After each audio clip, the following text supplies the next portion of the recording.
Okay, last week, to summarize what we did last week, we made fingerings, the beginning of the fingerings for the 8th Symphonia, and you will remember that it was quite tricky. I finished that fingering today, and we will go through that because there are some other passages that really are interesting to talk about and to share that with you. We start with doing some fingerings of the Sinfonia number 9, which is a beautiful F minor Symphonia. A lot of things to be said about that, but we focus only on fingering today. Maybe some other elements. And as we did last week, the practicing of the 6th one, I believe, I have to be honest with you that I didn't practice the Sinfonias this week. So it's a little bit out of my memory. But that's good, I think. We'll focus on the Sinfonia number 7 today. The 5th one we have done already, and then the 4th one. Okay, number 7. So let's see if something is in the chat, and then we start. Thanksgiving in New England, and thank you, Charles. And thank you all for being here, of course. It's so nice. Good, Michael, good evening, and okay. So if you're all ready, we start with it. So a new piece for me. I will click on my fully automated studio here. Wonderful. I'm just joking. One of the updates I'm dreaming about is just updating the live stream gear. There is a possibility that Anya would do this from her computer, but not with the equipment we have. And that's for really much later. For now, I'm doing it here with a few webcams, and I think it's okay. So the Sinfonias, unknown music for me, not really unknown, but I didn't play them before. Most of you will know that by now, and the 9th is no exception for that. So F minor, if I start a piece like this, I automatically think that is a kind of adagio notation. I explain you what that means. It's a normal common bar, so 4/4, and the note structure is rather open. And I mean by that, if you look, just have a look at the score. And for those of you who don't have the score, there's a link in the description box, so you can download the IMSLP if the video should not be enough in resolution.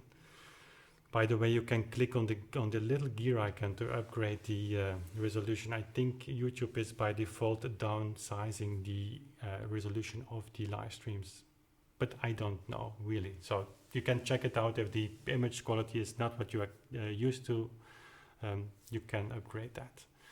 So this open structure, but you have a lot of 8-note structure that really have what I say, not a special meaning, but they have. I cannot come up with a word. So the harmonic density is bigger, is greater, it's more harmonic dense than you would have expected in an open 4/4 bar structure. I just play, and you know what I will mean. So this kind of Seufzer makes the 8 notes very important.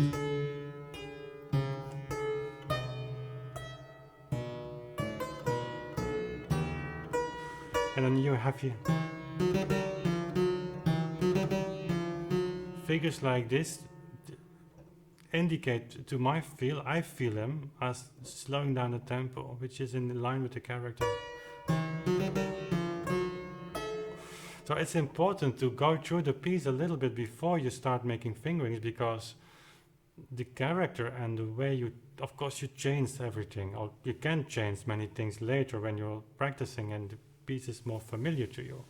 But it's important just to give a kind of direction for the fingering and to start practicing the piece. So those are my first thoughts, that the tempo is with a heavy 8 note, and in Amsterdam, my teacher Jacques van Oudtmesse used to call that the adagio notation, and I haven't found yet where he got that information from, but it makes sense. It's not indicated adagio, and in many cases tempo indication of the Italian word that you certainly would have with music 30 years later with Mozart or Haydn. It was not so common in Bach's time. We did it, but not always. But the notation indicated that, had a kind of tempo indication. So here we are slowing down the quarter note to the 8-note structure. Otherwise you would have that.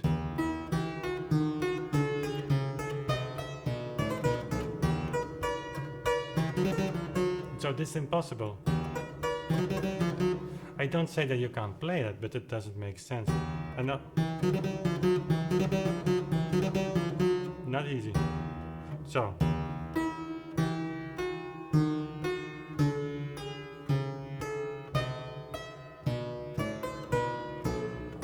there you hear the clear difference between a normal tempo ordinario 4/4 bar structure. That's maybe a little bit of fun.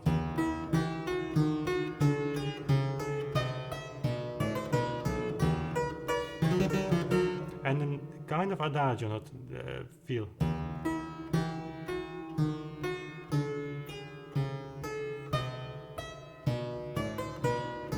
There's a world of difference, really.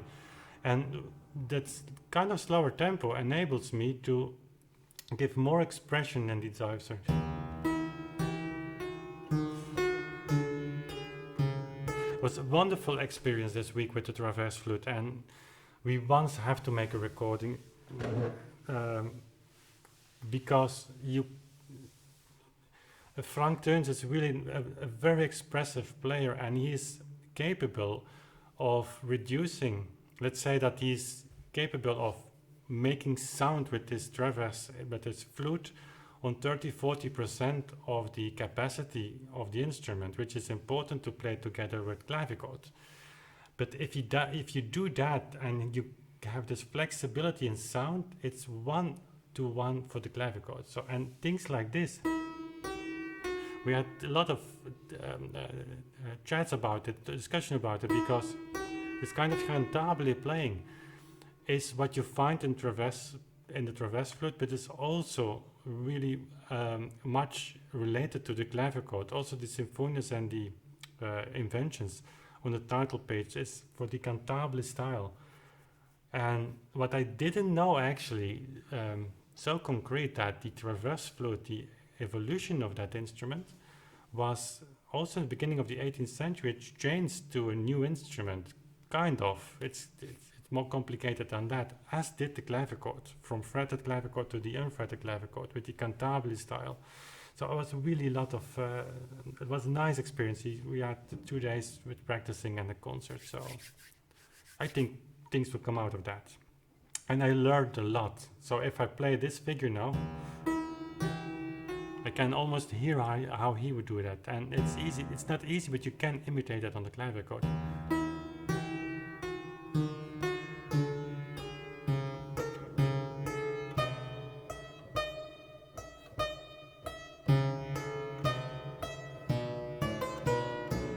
Okay, if we decide on the tempo here, and again we might change, and it's all only in the range of tempo, then we can start with making the fingerings.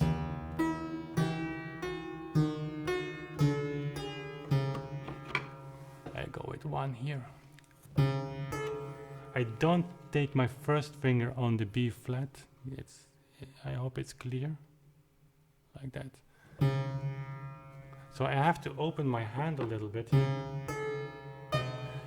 And to open the hand is not enough. I don't have the first finger on the B flat, because then I have to turn my hand. I can show it here better. So I cannot play with a normal hand position, because my 4th finger is naturally positioned here very far or very deep in the key, and the clavichord will not make sound here. You hear? So then I have to turn my wrist in order to play this E on the right spot, which is as far to the front as you can get. But of course that stuff is really, here it's a little bit easier, but turning the hand, I don't like that. That doesn't feel good. Just having the second finger on the B flat, that's this one, but I can show it here. Go to the fourth finger.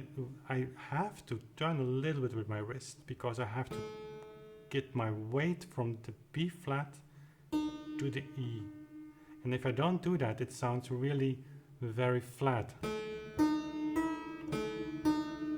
Every timing that I would like to make then, I have to do it artificial. I have to impose that on my technique. If I just bend my wrist a little bit and bring my arm weight to the E, and again I don't know if you understand, I think it makes sense, then this movement in itself gives me the tension necessary to make this interval have the intensity that it needs. I don't have to do anything. Even if I would be very neutral in my performance.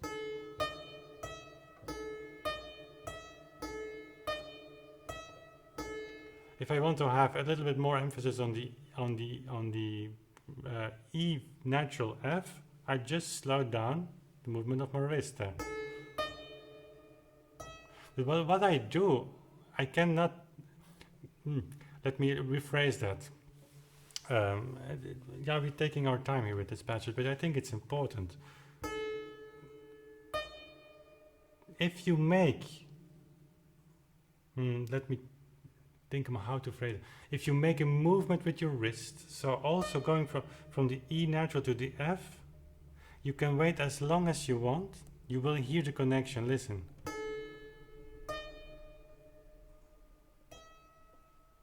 There is a tension. And it's not there when I just have a fixed wrist.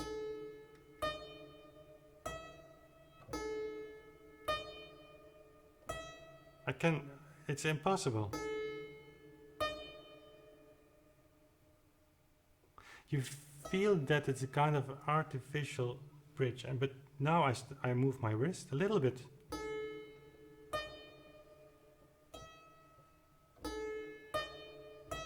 It's strange, but it really works, and this movement of, you can practice that by playing 5 notes. It's difficult. If you never have done that, it's really difficult because you have to make circles, and the circle must be ongoing always, and you can do it very little, or you can do it more. So it has to do with movement, it has to do with division of arm weight, and it enables you to play very relaxed and make the articulation, make the fingers free for articulation, so you can actually play very fast as well.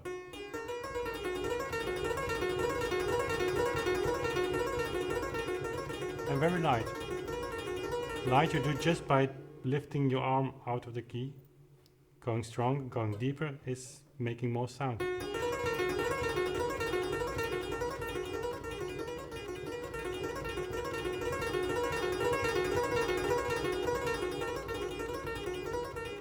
Was the first exercise we had to do in Amsterdam. So all to say that this figure,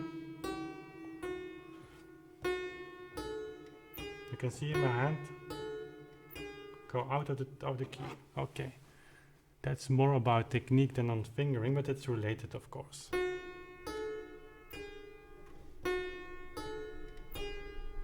Yeah, of course, there's a lot of harmonic ambiguity. Yeah, this piece is incredible, actually. About on harmony, like Charles was saying.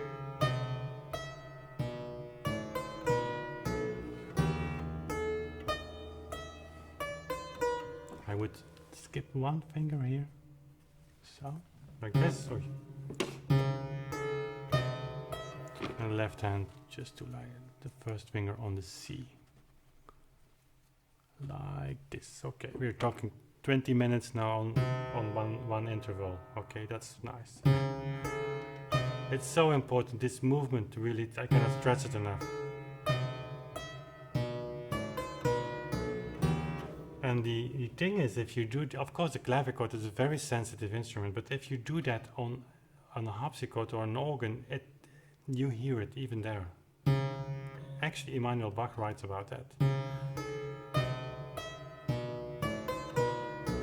Then I have a problem. I end on my second finger on the A flat, and then I have to do something. Oh no, it's not a problem. So I end on the second finger, and then I have 4. The theme, of course, starts here. But I have to release the C because it's a repeated note. So I do it as late as possible, and then go to the E flat C. First finger here and third finger here. And then that's really very nice on keyboard. Second finger on B flat. And then I can open my hand to take this to F. Well, that's something. Bach was old-fashioned composer, we learned.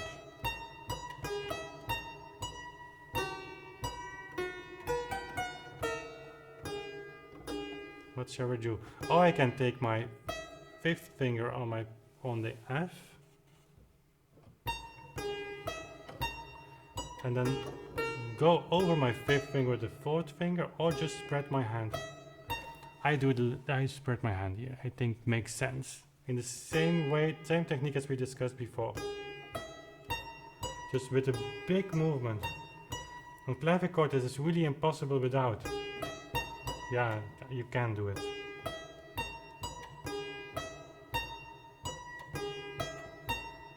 And I must make sure that the A is followed up by the A flat, so not making it too short.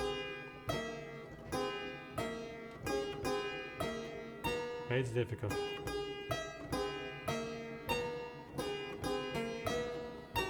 Yeah, what shall we do there? Okay, so I leave this. I finish the right hand first. So this obviously will be 4-1, 5.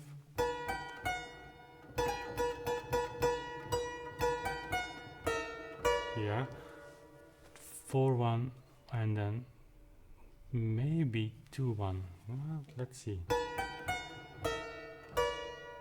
Yeah. I doubt, because I normally would have the 3rd finger, not skip a finger. Yeah, I can just have 3rd finger here, because then we continue with the theme. It's actually not a theme, it's and then 5th finger, 4. And then I take over with my left hand here in the second voice. So that makes sense, I think.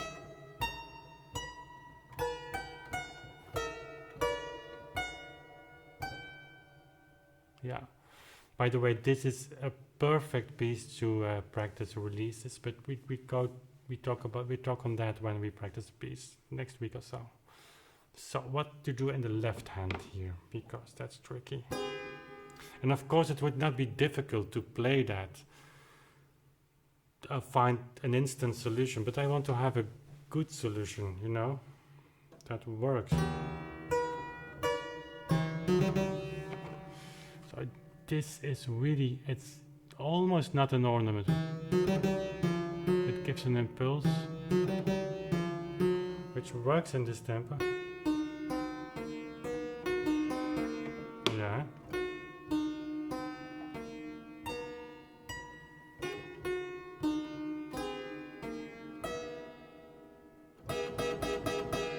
Okay.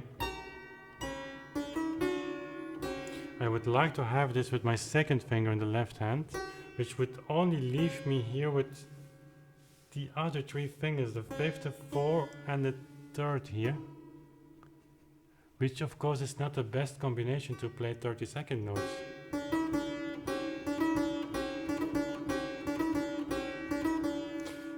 And there is no other solution, because we would have the same problem as at the beginning. If I would have my first finger on the A flat,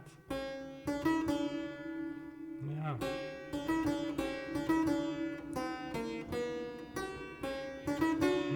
it's difficult, really. There's no good solution. I think I'd stay with 5, 4, 3, and then try not to play them too fast. And that has nothing to do with tempo. You can play an ornament a little bit slower than you might feel. Yeah, it's difficult to say. How would I phrase that? It's like with trills. You play them in the tempo you choose, but just a little bit slower than you have them in your mind. And that sounds really weird, but you have to try it once. If a triller is difficult, just play it a little bit slower than you would like to play it, and then it works. And I think I'm going to try that same trick here. So I try to find a tempo now to just check if this works. So this is really a tempo guidance spot. You know, we've talked about that in some episodes on Afterthoughts. That's a figure that really gives kind of limit to the speed you can choose. You can practice everything, but in a natural way. This gives a kind of limit.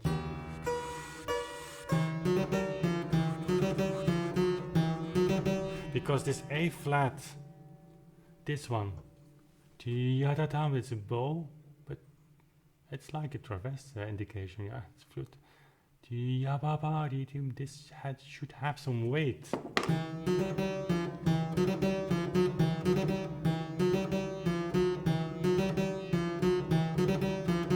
That doesn't make sense.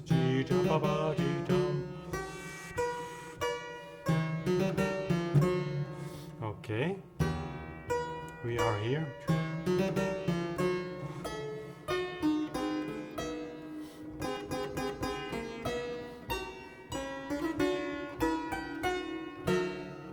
Again.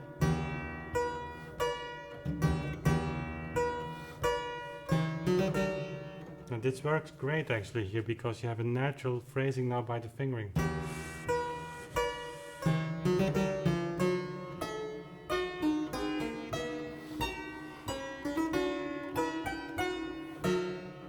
Good. I think it works. What do you think of this?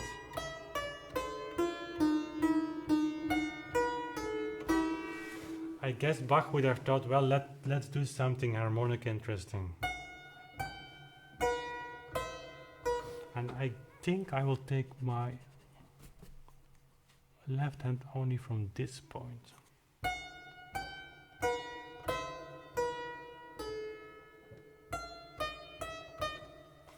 Also here I could play it and just learn it by playing it, but I want to have it very clean, because that fingering, probably I will make it for the rest of my life.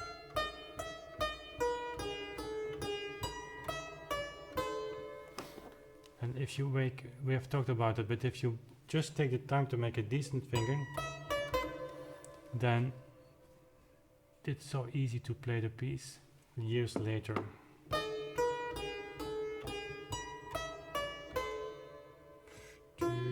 Here, second finger. Yeah, why am I hesitating now? We are here. So I have my second finger on the B flat. Evidently, of course, I don't want to have the first finger, because the same problem, my hand goes deeper, which is not very convenient. So I come here, so. Is this figure da-dee-da-dee-dum, oh, dee-dum. In other words, if he would have written the bow, would he have done like this, or would he have done like this? Interesting. Because we talked about it last week, when you make a fingering, that would automatically, I will get rid of these bows, would automatically give me an articulation here I don't have to think about it anymore.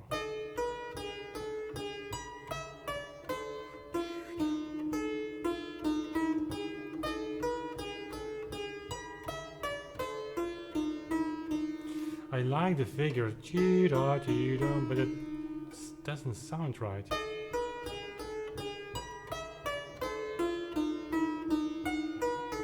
Now I try the other version.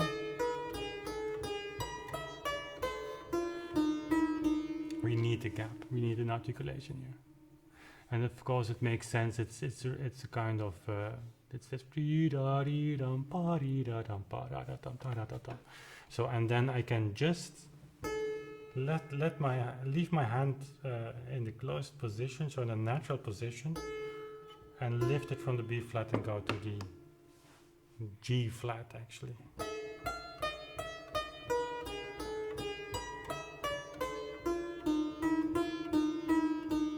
And I think I will use 5/4. This feels very weird for Bach. Another option would be, and that's a minor solution actually, or a minor change. Go to 4. Then I go 5, 1, 3. Think so. Yeah. 2, 1.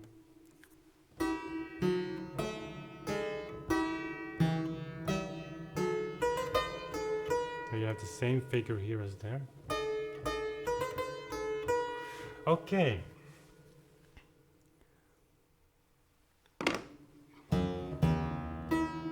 Let's just try it from the beginning.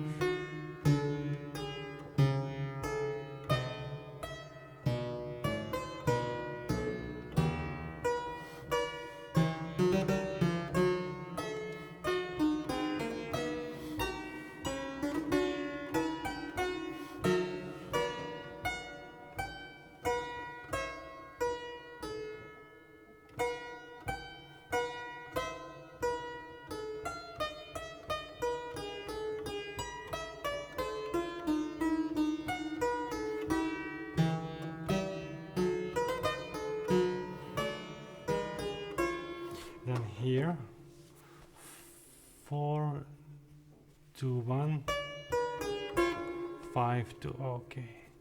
I think for tonight in this F minor, let's see if something is written in it. If you ask some questions.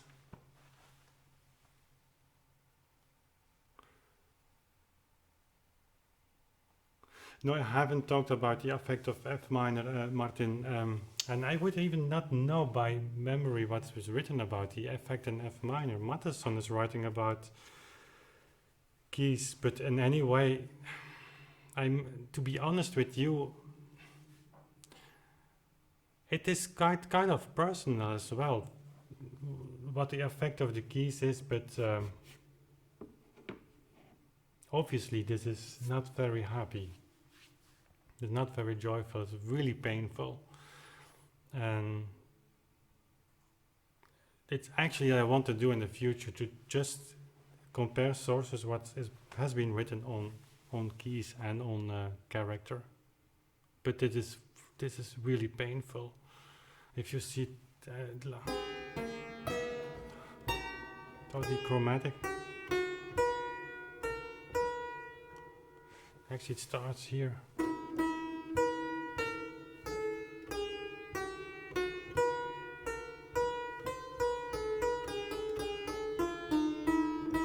Incredible.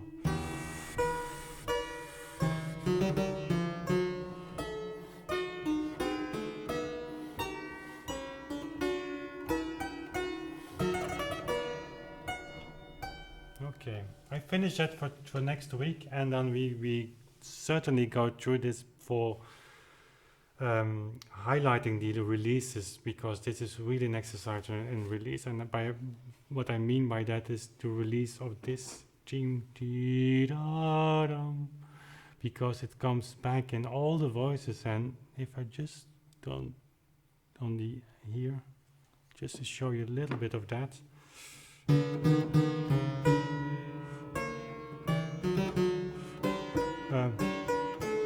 and then.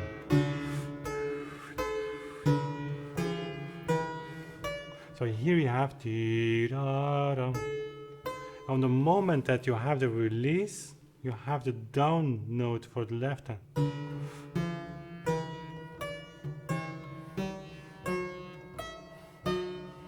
If you don't do that, just play the notes all up. But what's most is play the last notes of the first fragment down together with the left hand.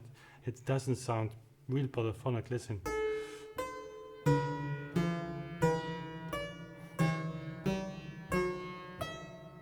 Differences.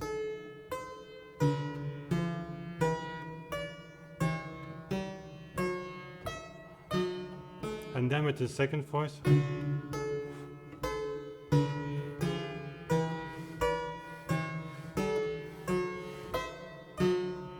Then you have this leveling, this three-dimensionality. That's very difficult because what it requires is that you have this movement in your hand up, but then the other way, the other hand should do exactly the opposite. And then in a different timing. It's really difficult. Okay, shall we have a look at number 7? Even worse than C minor. I think so. I think that F minor and like here, used in this way it's actually terrible. Really blank, very dark. And you have C minor, that's like... It's also dramatic, but in another way. It's interesting, and I must say I'm far from an expert in this character. I have to read Mattheson, I did, but I did not remember it as I should. And sometimes I would also think, but that's really something you should not say out loud, but I do it anyway. I just trying to... Oh no, we're going to do the 7th, okay. That just changed my studio here, like this, wow. What I wanted to say about... it's interesting to read about that, but if you play chorals of Bach, of other composers, I sometimes read the text of the choral, obviously, but to say that it helps me perform the music, it's not the case. And I know musicians that really benefit a lot from doing that. And it's always is interesting to do an analysis of that, the relationship between text and the composition, because obviously the composition is based on the text. And it's very interesting to me as well to realize that some words are being converted into music in certain intervals, like the raising a small a sixth or the minor fifth has kind of meaning, but at the end I feel when you perform the music, it doesn't help me. Even not understanding that these intervals are connected to the text. And the reason for that, that's very personal, I think, is that, and again, it's maybe not done to say this, but I feel it like that when you're performing that music, you step into another reality. That's the reality of movements, of another time management. You have the kind of fourth dimension with the time you're playing with. You have to find balance. The composition has a kind of abstract relationship within it in the composition. It's difficult to explain, but you step into another reality. And so then to say that understanding the text enables you to perform it in a better way, it's not true for me. So even for Bach chorals that I play, not all often have no clue what the text is about, and that's really very unhistoric and really very open and honest to you within this historically informed performance practice, because I should know, but as I said, it doesn't help me. So also knowing what the sources say about the keys, that's the reason why I didn't dive into that before. It's interesting to know, but it wouldn't shape my feeling of that F minor sonata and F minor Sinfonia in a different way.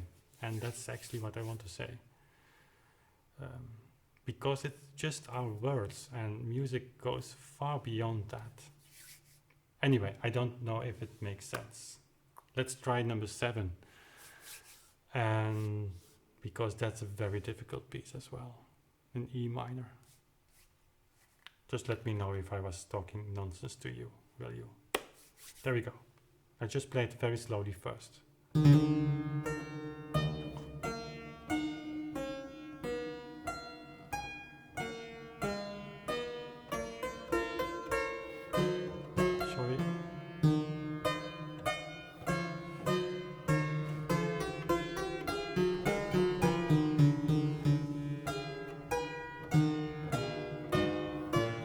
Just trying to play it as relaxed as possible. So every release to make it very relaxed, not worrying about interpretation.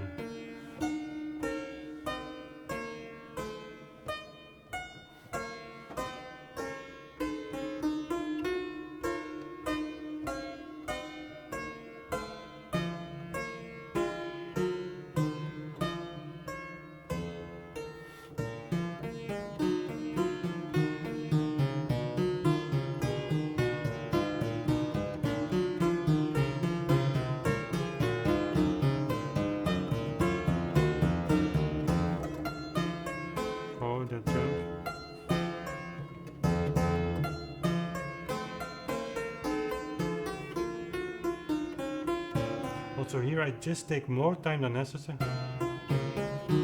because I do it, if I take more time now, try to play it very relaxed, because it's a very difficult jump.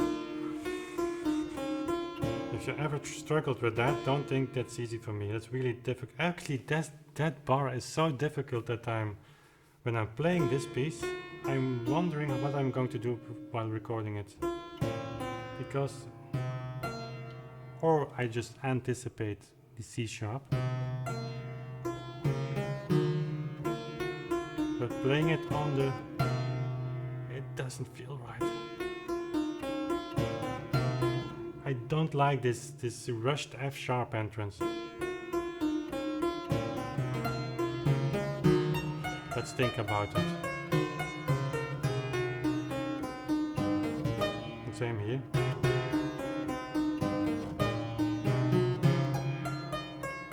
Too fast.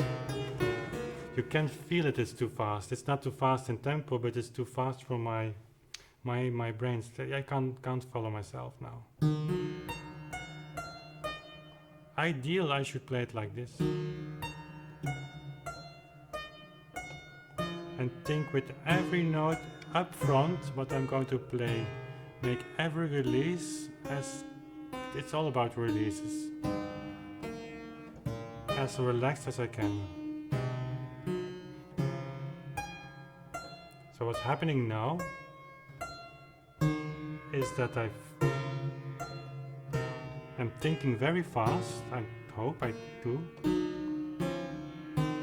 But with every movement, I can after every note, I can have a little break here. Sounds silly, but you have to try it.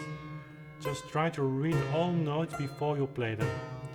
Feel the finger before you play the notes.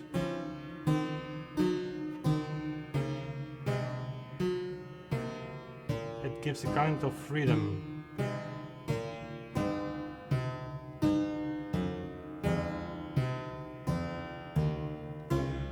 Relax. Make the sound quality as good as I can, as cantably as I can in this tempo. Normally I shouldn't play wrong notes now. And try to be relaxed. Not only my fingers, and I should pay attention to sit better. That's my option for 2017 actually. Not to bend towards the clavichord, but to sit straight up. Give all the weight in left hand to make this beautiful sound.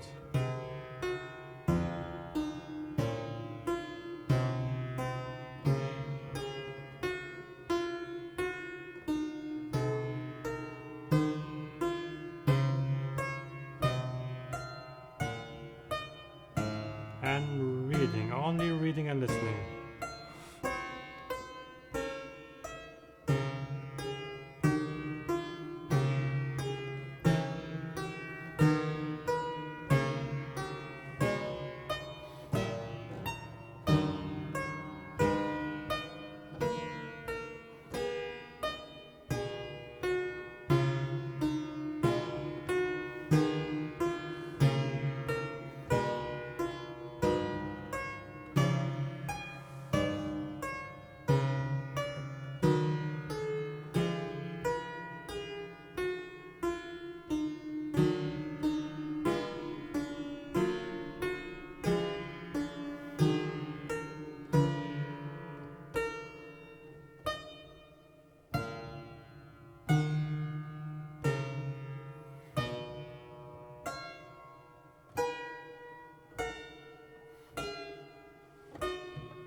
So that sounds easy, and actually it is easy.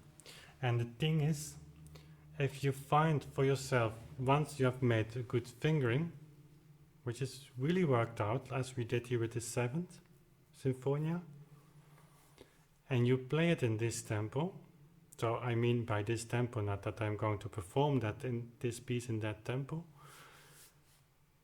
but I mean by that is playing it slower than it's slower actually.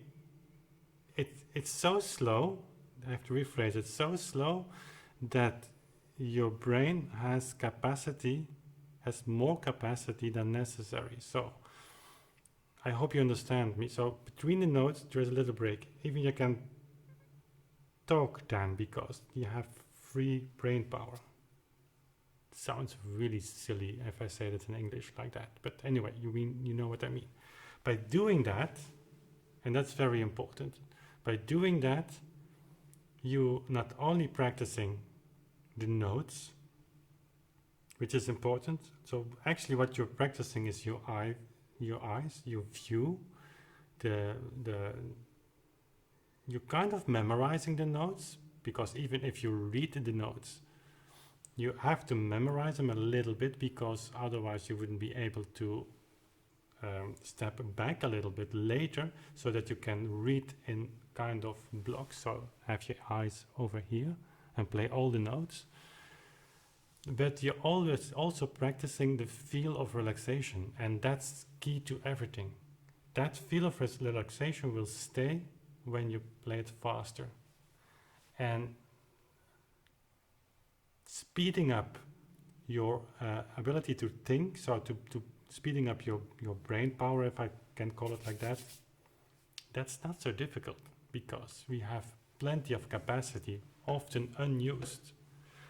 On the other way around, and now we're talking on practicing and how to practice, but on the other way around, if you practice in a way that you're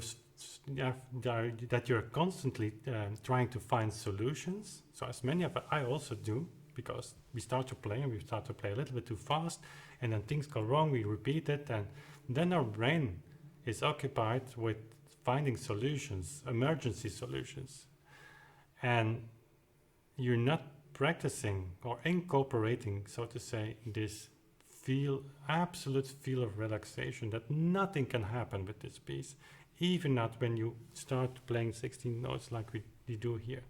I can assure you, when you're playing a concert and you're a little bit nervous, you feel nervous because of this. But now we just practice this. Take a deep breath.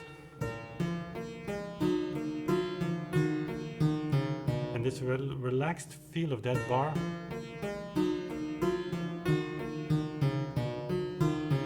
will be forever connected to that bar. Because you practice it that way. It might sound weird if you've never done it before. You should really try it with the Sinfonia, with pieces like this. So, and you will see the result is immense. When you do this, however, and you go to sleep and you stand up in the morning, you have to repeat it in the same way, because that information is, I have always a feeling it's in front of my head. It should go to the back. So you have to repeat it a few days. It depends also on of course your experience. We do it again. And the sound must be beautiful. Because you relax, it's no other way. Also here, movement of the wrist. Listen to the tension of the F sharp to the A.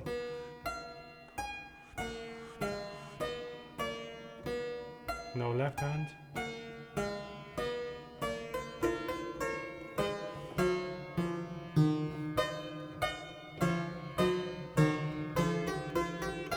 If I wouldn't be using this shift of arm rate constantly, this piece would be impossible to play on clavichord, even on another instrument, or it would sound.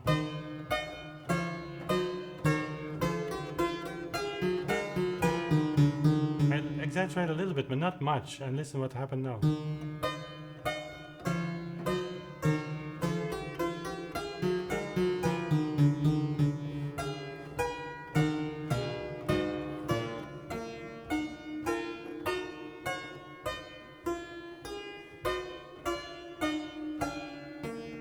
Difficult here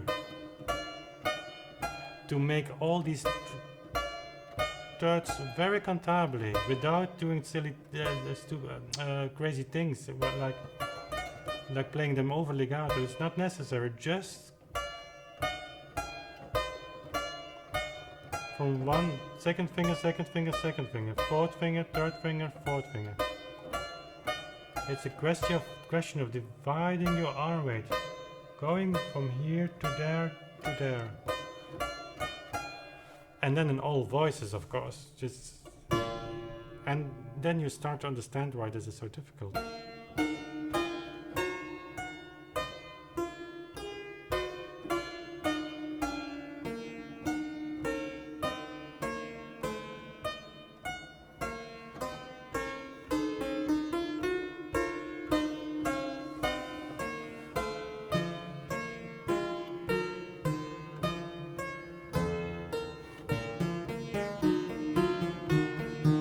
Speeding up already, and that's not unnatural, because the room that I have in my for reading, I'm filling it up automatically. I shouldn't, if I feel it's too fast, I just go back.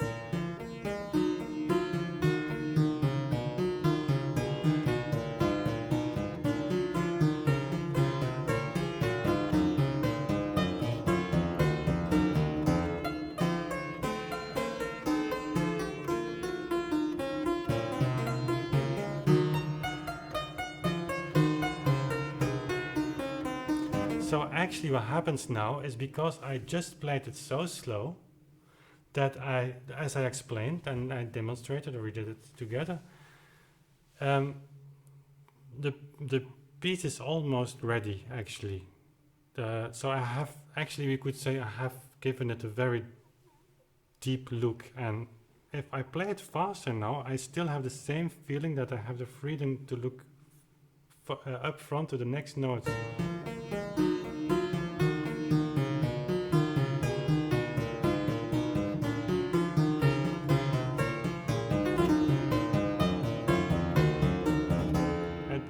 Except for when I start to perform, like now.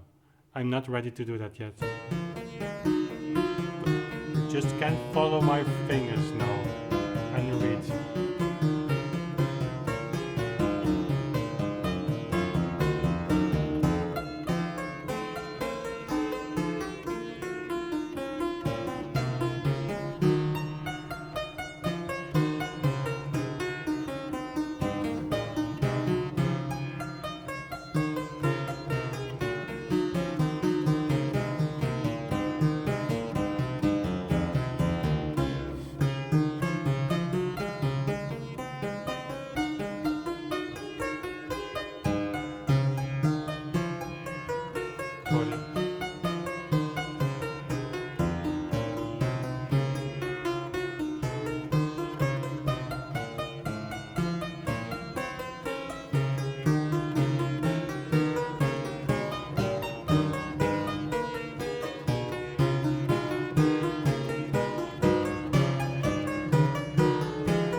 Let's try to do again to make the 16 notes a little bit more cantabile.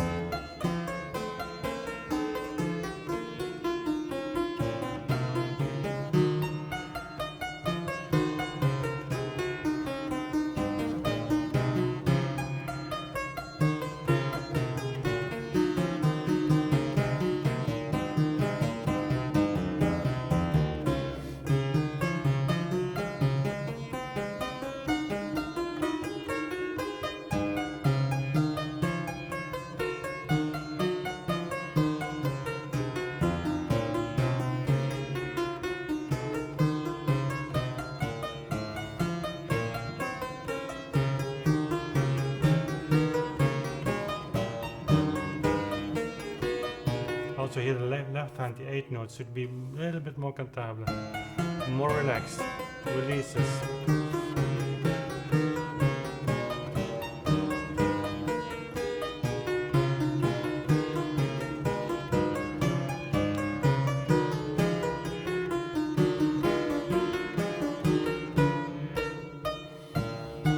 That's difficulty because very long passage.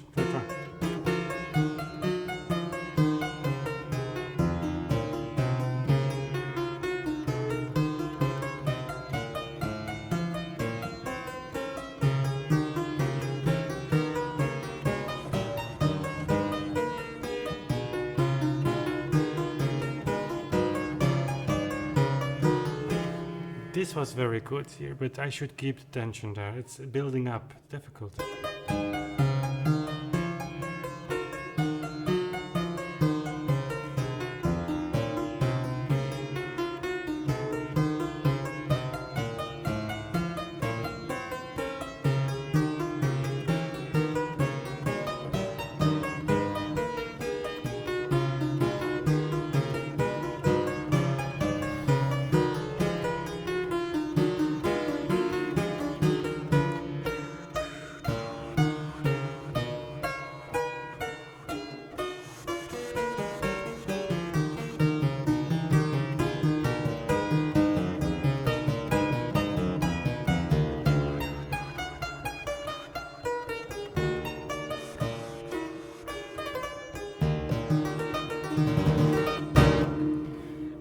Just to close this session with, if you play so slowly as we did before and just be very relaxed, not thinking on any aspect of performance or interpretation, and with the good fingering, so we have given we have given some interpretational facts a thought, so making the fingerings in relationship to phrasing and articulation. If you've done all that and you play so slowly, follow your fingering, be very relaxed, then you will see that if you speed up the tempo a little bit towards the tempo that you eventually would think it suits the piece, that the performance comes by itself. And that is only minor things that you're doing then, making beautiful sound, giving accents from time to time, and then it happens organically. This piece comes in balance organically. It's hard to explain sometimes, and it's not only because of the English language. It's just things that you feel, and one of the basic things, and that's actually what I learned, and that's just to close this session and go to the chat if there's something. That's one of the basic things I learned from Jacques van Nootmessen, and he was really great in that. By applying a right technique, and then by right I mean relaxed, a good hand position, making beautiful sounds, as good as you can. If you have that basic, you have 95% of everything. Then finding a good tempo in which you have a natural accentuation, and then you have 98%. And then it's just these minor finishing which you can practice, but you cannot grab it. It's sometimes you go to 99%, and sometimes very seldomly to 100, maybe just right on the spot, and that's just one moment in recording session is it's most often just one moment, and from the moment you want to grab that, it's over. So music is fascinating and difficult at the same time, so challenging, we would say. Okay. When do you recommend to practice slower? Mariana asks, on in the early stages of learning a piece, or for example when you are already near a performance. That's a very good question, and that depends really on what type, for me personal, on what type of music. Let's give you an example. If I would perform Mozart D major, I've played that several times, D major sonata for 2 keyboards. There are very tricky passages, so even on the day of the concert, if I'm able to play the piece, obviously, but I will play it very slowly just to refresh all of that information. And that's really great, because when you play that on concert, it's really beneficial to, what you do actually then is to get rid of the motorical feeling a little bit and just implement this very consciously practicing again, and that's really refreshing. For Bach, and let's say for easier pieces like in Mozart's work or Haydn, that kind of music, once you're able to play the music, it depends on if you play it for concert or not. As long as you have an overview of the notes, that you really can read the notes, that's the line. When as long as you can read the notes while playing, then it's okay. You sometimes, you know the feeling that when you play a piece for a certain time, that you start overlooking the notes, maybe even start reading the fingerings or just the patterns. But when you play a concert and you are nervous, you start reading everything again. And if you've experienced with that, you will know what I'm talking about. So then it's very important that have this back step of reading again, and not falling into the trap of playing a piece that you have practiced 2 years before, and since then just played in reading patterns, because when you're nervous, your level of awareness goes up really high and you start reading everything. It's incredible what you see then. Time is going much slower, and when you're really nervous, it's going very slow, and you start hearing everything, reading everything, and you should be prepared for that.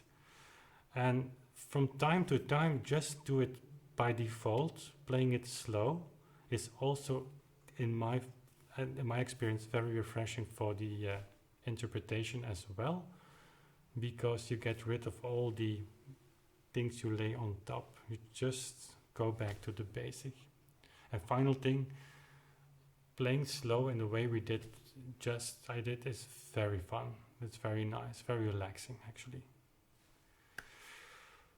Okay, it's 10:36, it's 1 hour, so great.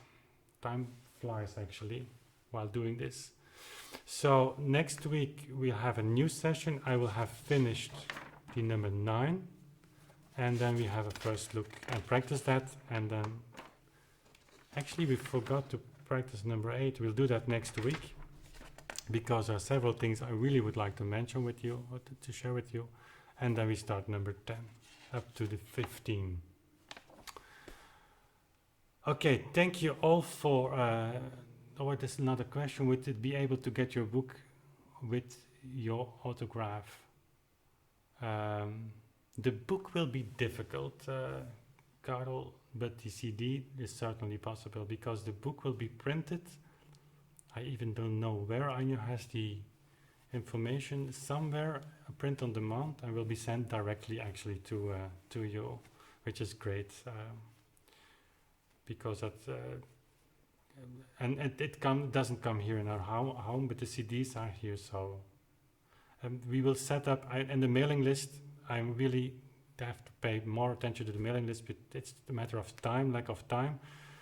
But in the coming days, week, I will update there, and if you are not member of the mailing list, there is a link in the description box, and we'll share with you all the information, and I will make update videos as well on the channel, so it's all coming.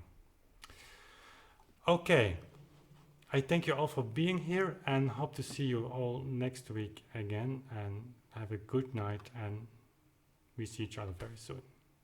Bye.